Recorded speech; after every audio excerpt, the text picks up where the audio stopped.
মাঠের এই মাঝখানে এটা কি এত বড় লম্বা? এইটাকে আল বলা হয় আম্মু, বুঝছো? আর হচ্ছে যেখানে সবুজ সবুজ যেগুলো দেখাচ্ছে ছোট ছোট, এই যে এইখানে দেখো এইগুলো হচ্ছে, এই সোহা এগুলোকে কি বলে আম্মু? পানা। দেখছো, সোহা জানে। কি সুন্দর লাগছে পানাগুলো, সবুজ সবুজ। আর এটাও কি কালো? এর কালো, একেবারে সবুজ, সবুজে ভরা। আচ্ছা ধানগুলো কাটার পরে এই পানাগুলো হয়েছে না? আমি দেখাবি কত দূর চলে গিয়েছে। আচ্ছা একটু মজা করুক, আমরা তাহলে করব।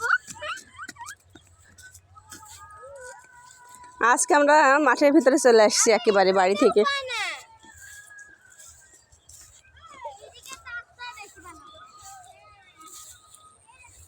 আমরা এখন দেখতে যাব আরাবির বড় আব্বুর পুকুর দেখতে যাব। চলো চলো। দেখো পানে তোমাদের পুরো আমি তুলে নিয়ে চলে এসেছি তোমাদের দেখানোর জন্য। দেখো আব্বু কাছে যে লিচু ধরেছে। তাই তোমার বড় আব্বুর কাছে লিচু তো সব খেয়ে যাব আমি এবার। চলো জালে ঢেকে ফেলেছে। ওই দেখ ব্যাং ব্যাং, ছোট্ট ব্যাং। কই ছোট্ট ওই যে ব্যাং লাফাচ্ছে লাফাচ্ছে ব্যাং। তাই তো, এই যে ছোট্ট ছোট্ট। এই আমার বড় ব্যাং দেখো না, দেখাটাও খুব কঠিন, একেবারে পুচকু। আমি দেখতে পাই, আমার চোখে প্রবলেম নেই। আচ্ছা তোমরা এই শুকনা দিয়ে হেঁটে আসো। কই আসলে নরমও থাকতে পারে। চলো তোমার বড় আব্বুদের পুকুরটা দেখে আসি আমরা। চলো চলো চলো চলো যাও। আমি গর্তগুলোর মতো পা দিও না। হ্যাঁ এগুলো হলো ব্যাঙের বাসা। ব্যাঙের বাসা না, এগুলো হলো মানুষের পায়ের ছাপ। দেখছো? বাসা হয়ে গেছে। হ্যাঁ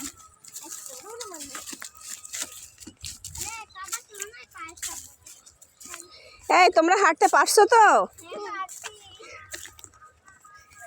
আমি তো হাঁটতে পারি, আমার তো অভ্যাস আছে, তোমাদের তো একটু।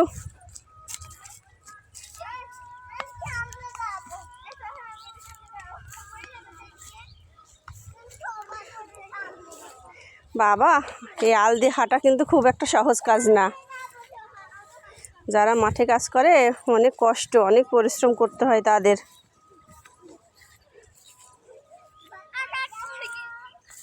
এই সাইড দিয়ে যেতে হবে, এই সাইড দিয়ে আসতে হবে।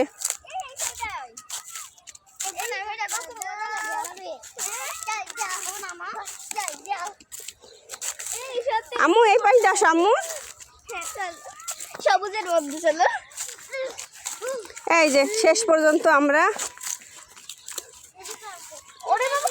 আর একটা পুকুর দেখতে চলে এসেছি।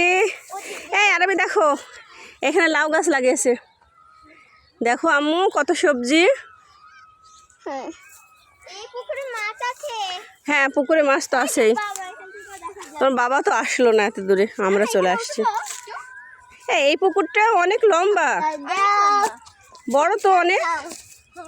এটা আমাদের চেয়ে বড় মনে হয়, ছোট হয়েছে।